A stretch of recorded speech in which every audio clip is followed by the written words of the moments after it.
Hello, everyone. My name is Hannah Conley, and the landmark case I chose was Arthur Andersen, LLP versus the United States. Excuse me.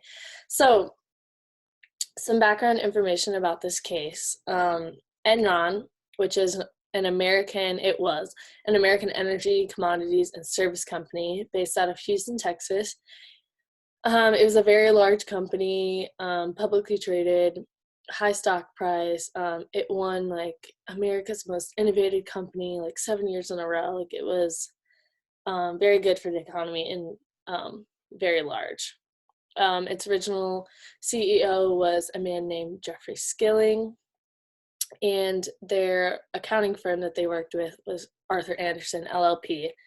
And at the time, it was one of the big 5 accounting firms. So yeah, they did all their auditing and their books. So some basic facts. So the CEO, Jeffrey Skilling, he was charged for lying about Enron's financial status to the public. And this word got out. I think a lady high up who worked for Enron, she whistleblowed and leaked the truth to the public, and the stock price ended up going down. People were finally realizing the true financial status of Enron. So the stock went from 90 a share, I think it was the highest ever went, to only 26 cents. And that was what it was at when they declared bankruptcy finally in December 2001. So false records of profitability were previously given to investors. So Jeffrey Skilling, when he came on board, he changed their accounting system to mark to market, which basically started showing the fair value of their profits. So say they invested in an asset, well, then they would mark it in the accounting books as what it would potentially make, like what profit it would make. And with that, they were hiding a ton of debt that the company had. So people were just being super misled. Oops, gotta go back. Once the truth came out, Arthur Andersen, the accounting firm for it,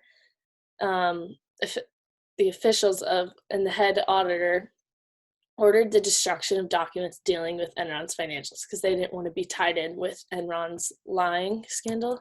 So yeah, it was a big mess. Like I said, in 1992, Enron was approved by the SEC to change to the market accounting practice. So that's when it kind of all changed and how they started lying and how the head up guys of Enron started really like twisting the system. So they really manipulated it, and because it was based on estimated profits, not actual estimates. So they weren't actually making money, and it was all misled.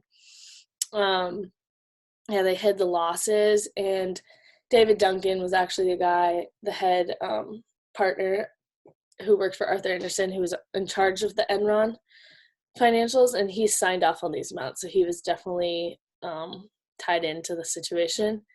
And once the share prices started to drop when that lady whistleblowed, the SEC began their investigation on the company. So the final charges, originally Arthur Andersen was charged guilty for hiding the documents. And when this all came out, Arthur Andersen just totally went under. 28,000 employees lost their job, and they basically collapsed as a firm. So they, as you know, like they don't even exist anymore.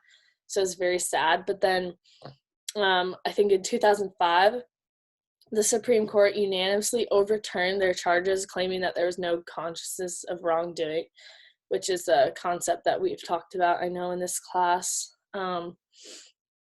And so the head officials of Enron were the only ones charged, and they were proven guilty for conspiracy, insider trading, and securities fraud, which we've also talked about. So insider trading is just like basically using information to, like, say they probably knew the true financials of Enron, so they were probably selling their stock. They knew that it was going to crash. Like they knew it wasn't a true value in the stock, so they probably sold it, and that's insider trading, which is illegal. And so yeah, those guys were all charged, and Jeffrey Skilling is still in jail till I think 2028 or something like that. Next slide. So with all this became the Sarbanes-Oxley Act, which actually was just in our last chapter that we did a summary over. And this is also known as the Corporate Responsibility Act, and it's enforced by the SEC. And there was other companies that were very fraudulent in their accounting system, and they ended up being bankrupt, but it was in light of Enron and a couple other companies that the government issued this act to try to prevent this.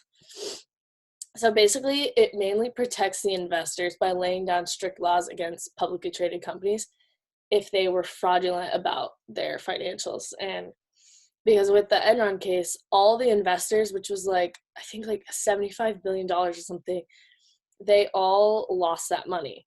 And, they were all believing that Enron was this great company, and they all lost that. So that was people's retirement and just so much money. And it was very sad and unfair.